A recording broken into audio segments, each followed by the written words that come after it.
Então vamos lá, meus queridos, um bom dia para vocês. Vamos continuar a correção dos exercícios de ciência do nosso livro didático e agora a gente vai para a página 60. Então vamos começar aí na página 60 com a seção síntese na primeira questão. As classificações a seguir correspondem aos seguintes animais: cão doméstico, gato doméstico e jaguatirica. Porém, não se encontram na ordem das categorias propostas por Linneu. Aí ele pede, escreva o nome da espécie e do gênero de cada um dos animais. Então, a gente já começa a rever que espécie, ele é um nome duplo, ou seja, ela é binominal. Tá? Então, quando Linneu propôs essa classificação, ele propôs que a espécie, que seria a categoria mais específica, hoje, óbvio, a gente tem a subespécie, mas na época ele tinha apenas a categoria mais específica, a espécie, que o nome dela seria binominal, ou seja, ela seria, a espécie teria o nome começado pelo gênero e seguido do epíteto específico, tá? Então, quando a gente fala, por exemplo, da espécie do cão, a gente está falando justamente da canis familiares, certo? Então, a gente sabe que a espécie é binominal. No caso do cão, o nome da espécie é canis familiares. No caso do gato doméstico, a gente consegue perceber que o nome duplo é o Felix catus. E no caso da jaguatirica, a gente vê que é o Leopardus pardalis, certo? Então, para ser nome de espécie, tem que ter aí nome binominal, gênero mais o epíteto específico, certo? E se o nome da espécie contém o gênero, isso significa dizer que no caso do cão, o gênero dele seria canis. No caso do gato doméstico, seria felix. E no caso da jaguatirica, seria leopardos. Então, nós temos aqui como resposta a espécie nome duplo, canis familiares, ou seja, é binominal, com o gênero canis. O gato doméstico, a espécie nome duplo Felix catus, com o gênero Felis. E a jaguatirica, com o nome da espécie dupla Leopardus pardalis, com o gênero Leopardos. Certo? Então, novamente, lembrando que o nome da espécie contém o nome do gênero. Então, o nome da espécie é formado pelo gênero mais o epíteto específico. Continuando, letra B. Escreva o nome da família e da ordem de cada um desses animais. Então, aqui ele dá a tabela mostrando, né, exatamente o nome da espécie, que contém o gênero e o epíteto específico, e aí ele dá outros dois nomes, canídea e carnívora, por exemplo. Então, a gente tem que organizar essa tabela, agora demonstrando o nome da família e o nome da ordem. Então, no caso do cão, a família é o Canidae, com a ordem carnívora. No caso do gato doméstico, a família é o Felidae, com a ordem carnívora. E no caso da jaguatirica, a família é o Felidae, com a ordem carnívora também. Então, percebam que tanto o gato doméstico quanto a jaguatirica, eles não pertencem ao mesmo gênero. O gênero do gato é Felis e da jaguatirica é Leopardo. Mas eles possuem a mesma ordem, que é a carnívora. Isso, no caso, o cão também possui. tá? E mais especificamente, o gato doméstico, ele vai possuir a mesma família, que é de felídeo, diferente do cão, que é o canídeo. Então, nesses três aqui, o gato doméstico é mais aparentado à jaguatirica, porque possui, inclusive, a mesma família, diferente do cão. Tudo bem? Então, resposta aqui. O cão, nós temos a família Canidae, a ordem carnívora, e revisando gênero Canis, espécie Canis familiares. No caso do gato doméstico, a família é Felidae, a ordem é carnívora, o gênero é Felis e a espécie é Felis catus. No caso da jaguatirica, a família é Felidae, a ordem é carnívora e o gênero Leopardus, tendo a espécie Leopardus pardalis. Certo? Vamos então para a letra C. Agora, com as informações encontradas no capítulo, identifique qual é a classe, o filo e o reino desses três animais. Então, aqui é justamente uma questão de pesquisa. Então, o aluno ele deveria pesquisar qual seria a classe, o filo e o reino desses três animais. Só lembrando, nós temos esse tipo de classificação vindo do maior, ou seja, do mais abrangente, para o mais específico. Quanto mais parecido for o organismo até chegar à espécie, maior vai ser esse grau de parentesco, certo? Então, no caso aqui, todos eles vão apresentar o reino Animalia, do filo Chordatus e classe Família. Nós vimos que eles começam aí a separar na família. Voltando aqui, ó. A ordem de todos eles é carnívora. Eu começo a separá-los na família. Então, o que eu tenho aqui, ó? Até a ordem, eles têm a mesma classificação. Eu começo a dividir em família. Quando a jaguatirica e o gato são da família Felidae e o cão é da Canidae. Então, a partir daqui eu diferencio. Se eu diferencio daqui, significa dizer que quanto mais próximo de espécie, mais aparentado vai ser. Logo, o gato doméstico e a jaguatirica, por pertencerem à mesma família, ou seja, estarem mais próximos aqui nessa organização, eles vão possuir um grau maior de parentesco. Certo? Vamos para a questão 2 do síntese. Segunda questão.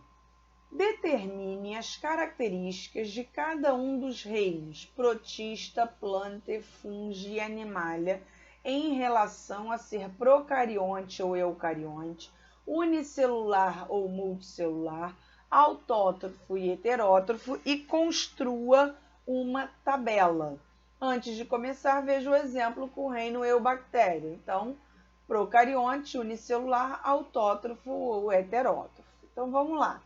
No reino protista,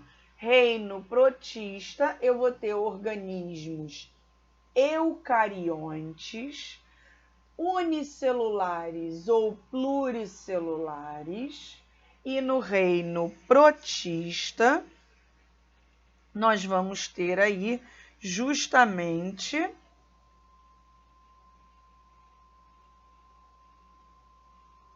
organismos que são autótrofos e organismos heterótrofos. Vamos lembrar que eu tenho os protistas propriamente ditos e as algas, certo?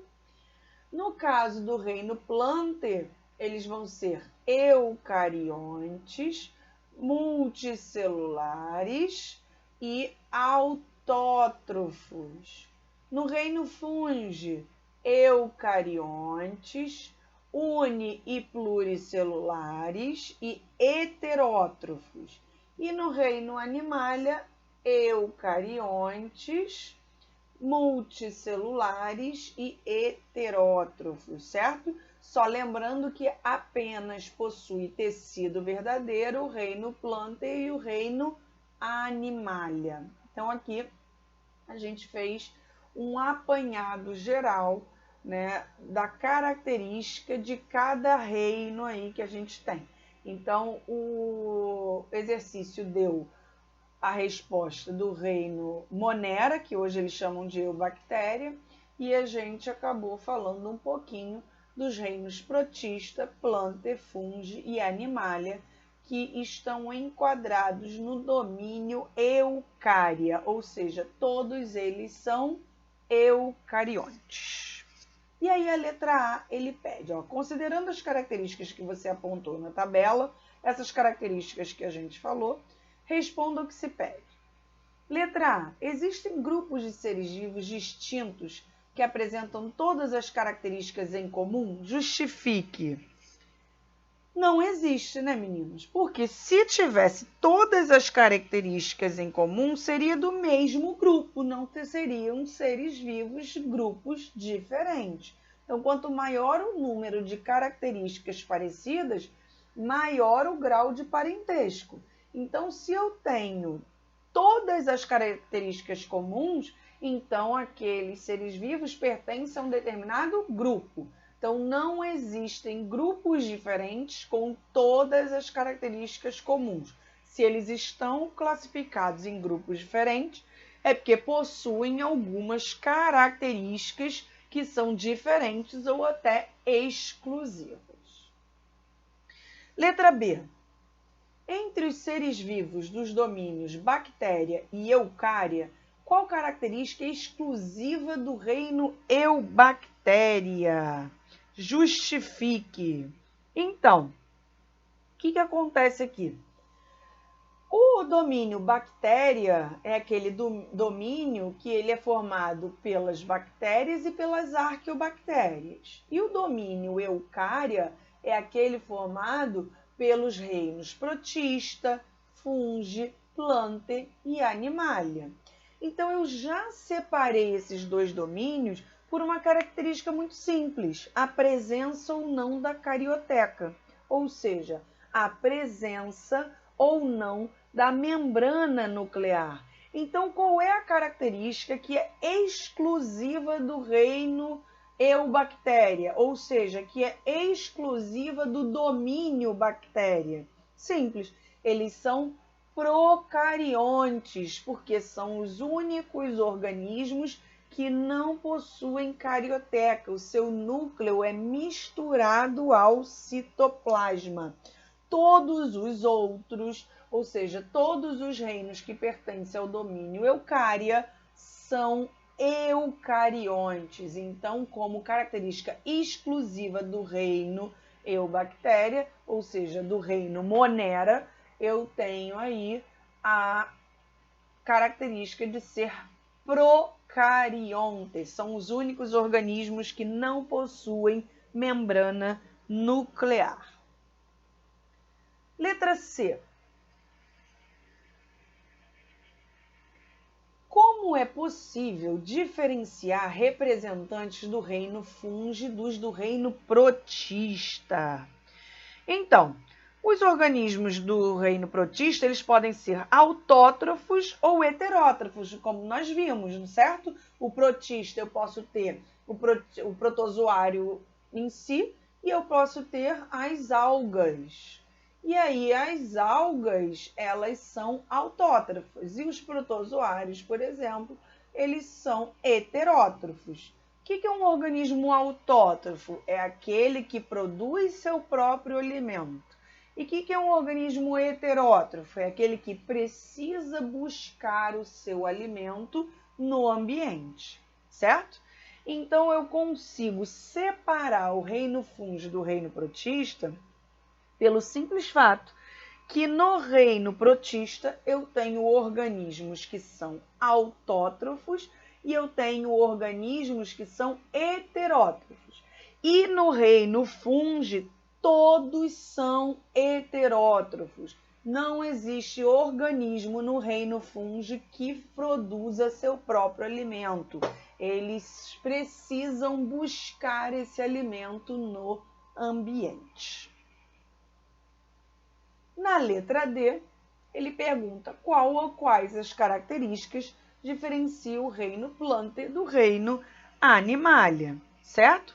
Então, a gente também pode dar uma característica aí bem importante, né? Já que eu quero diferença, o reino Plantae, todos os organismos, com raras exceções, como cipó-chumbo, por exemplo, eles são organismos autótrofos. Então, todos do reino Plantae, exceto alguns, mas generalizando, né? Ou seja, de uma maneira geral, todos os organismos do reino Plantae são autótrofos, eles produzem seu próprio alimento, eles realizam a fotossíntese, então eles acabam conseguindo a glicose, o seu alimento, através da fotossíntese com o auxílio da luz solar. E no caso do reino Animalia, todos os organismos são heterótrofos ou heterotróficos, tanto faz, tá? Todos eles precisam se alimentar, precisam consumir, precisam buscar o seu alimento no ambiente. E a letra E, quais são os reinos que incluem seres vivos com formas diferentes de obter alimentos? Então, a gente pode começar aí, por exemplo, com o reino Eubactéria, que é o reino Monera. Antigamente a gente chamava ele de reino Monera, em que eu tenho as cianobactérias, que a gente antigamente chamava de algas azuis, que são autótrofas. E as outras bactérias, de maneira geral, são heterótrofas. E no caso do reino protista, eu vou ter as algas, que são autótrofas, e os protozoários, que são heterótrofos. Então, eu tenho tanto o reino Monera, que é o reino Eubactéria, quanto o reino protista, possuindo seres que são autótrofos e outros seres que são heterótrofos. Tudo bem? Então, façam a tabelinha em casa, desde o reino Eubactéria, ou seja, do reino Monera, até o reino Animalia, e classifiquem esses reinos para terem no caderno. Isso é importante, porque assim você consegue classificar se ele é procarionte, se ele é eucarionte, se ele é unicelular ou se ele é pluricelular, se ele é autótrofo ou heterótrofo. Eu consigo enxergar se um reino possui organismos com mais de uma característica, ou seja, se o mesmo reino possui organismos unicelulares e pluricelulares, se o mesmo reino possui organismos autótrofos e heterótrofos, ou se eles só possuem organismos unicelulares. A gente já viu nessa questão que apenas o reino Monera, ou seja, o reino Eubactéria, é procarionte, todos os outros reinos são eucariontes. Então é interessante fazer esse resumo no caderno para que vocês tenham essa revisão das características desses 5 reinos, certo? Passando daqui, nós vamos para a última questão da página 60, que é a questão desafio. E aí a questão desafio pergunta o seguinte: imagina que o microscópio ainda não tivesse sido inventado. Nessa situação, qual seria o número de reinos que conseguiríamos definir? Quais seriam esses reinos e justifique as suas respostas? Então, o que acontece? O microscópio, ele deu a oportunidade de enxergarmos organismos que são bem pequenininhos, ou seja, aqueles que a gente não consegue enxergar a olho nu. Nós não conseguimos ver esses organismos sem algum aparato para aumentar o tamanho deles.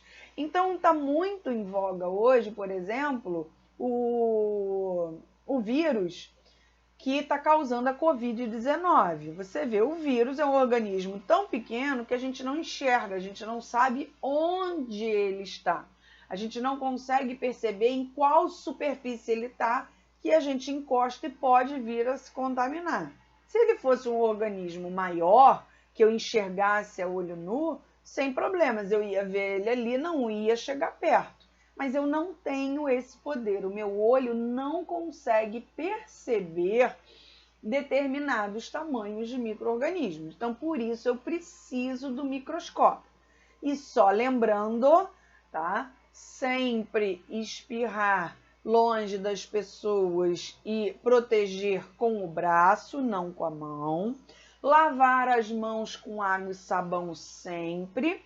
Quando estiver na rua, usar o álcool em gel, tá? E a máscara, ela é usada para que as suas gotículas de saliva não saiam, não vá contaminar outras pessoas e que a gotícula de saliva das outras pessoas não entre na sua boca. Porque nós nos contaminamos quando esse vírus, ele entra na mucosa dos olhos, do nariz ou da boca, certo? E é um vírus que gera uma gripe, podendo vir a gerar mais complicações como a pneumonia. Então, esse é um organismo, por exemplo, que se a gente não tivesse inventado o microscópio, a gente não saberia que existia. E por muito tempo a medicina não sabia que existia. Então, eles colocavam a culpa em crenças, em falta de fé, né? E eles não sabiam que, na verdade, era uma bactéria, era um vírus, era algum micro-organismo que a gente simplesmente não tinha capacidade de enxergar. Depois que inventou o microscópio, e a gente tem o microscópio óptico e mais potente ainda o microscópio eletrônico, a gente conseguiu ver estruturas muito pequenas. A gente conseguiu ver o vírus, a gente conseguiu ver organelas dentro das células. Então, estruturas muito pequenas que a gente nunca iria conseguir enxergar a olho nu, a gente começa a enxergar com esse microscópio, certo? Então, sem esse microscópio, eu só conseguiria visualizar o reino fungi, aqueles que são macroscópicos, o reino plantae e o reino animalia, certo? Então, eu só conseguiria ver, por exemplo, algas macroscópicas, eu só conseguiria ver parte dos fungos que são macroscópicas, as plantas e os animais. Então, qual o número de reinos que conseguiríamos definir? 4 reinos, certo? Quais seriam esses reinos? Protista, fungi, plantae e animalia. E qual seria a justificativa?